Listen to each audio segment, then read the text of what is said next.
to see where you will go from here.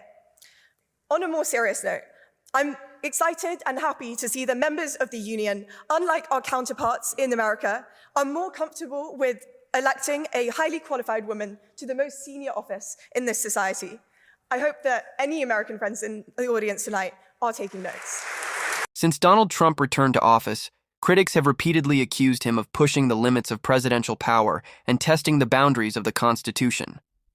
Whether it's his policies or his executive actions, the debate over whether he's gone too far has only grown louder.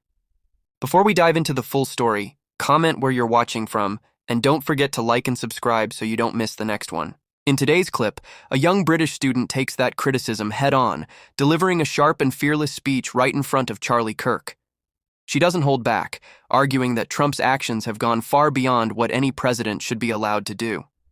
Let's watch the debate, and afterward I'll break down the biggest moments and share my thoughts. This House believes that Trump has gone too far. Trump has tanked the American economy with a $2.4 trillion deficit. But side opposition will tell you that Trump has not gone too far. Trump is gutting the global economy, but their side will tell you that Trump has not gone too far. Trump has ruined NATO. Trump has slashed global aid. Trump has all but abolished the rule of law. But the opposition will still tell you that he has not gone too far.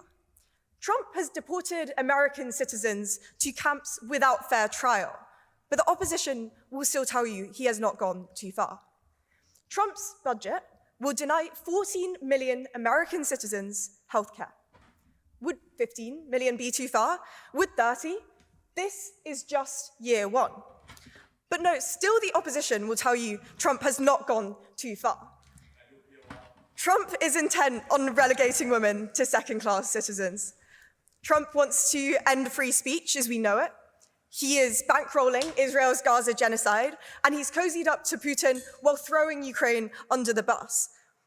And Trump single-handedly has set the history profession back God knows how many years by proving the great man theory of history right, as the single most destructive individual of the 21st century. But no, Trump hasn't gone too far. The noble Charlie Kirk will tell you Trump is not ambitious. If it was so, it is a grievous fault, and grievously has Trump answered it. I speak not to disprove what Kirk will say, but I am here to speak what I do know. Many Americans voted for Trump, and not without cause. America is in crisis. It is a democracy dictated by corporate interests, by disillusionment and disarray. But Trump is not the solution. In only 100 days, he has not only gone too far, he has taken steps to fundamentally unravel the Constitution of the Founding Fathers, paralyze the courts, and send the world lurching towards financial ruin. He has slashed US aid by 62%, leaving key humanitarian operations in Somalia, Haiti, and Myanmar adrift. At 3.8%, Trump has about as much hope of controlling inflation levels as he does trying to rein in his own inflated ego. In only 100 days, the Trump's family's net worth has increased $3 billion. That's about $1 billion a month since the time he took office. In that same amount of time, Trump has only signed 5 bills into law, marking the single worst performance to a start of a president's term in more than a century. The only thing that Trump has not gone quite far enough in is fashion. If you're going to use the fascist playbook, you might at least get Hugo Boss to design your MAGA hats. Madam President, thank you for the incredible honor of speaking in this debate tonight. I'm glad to see you hosting a debate on a president that has gone too far.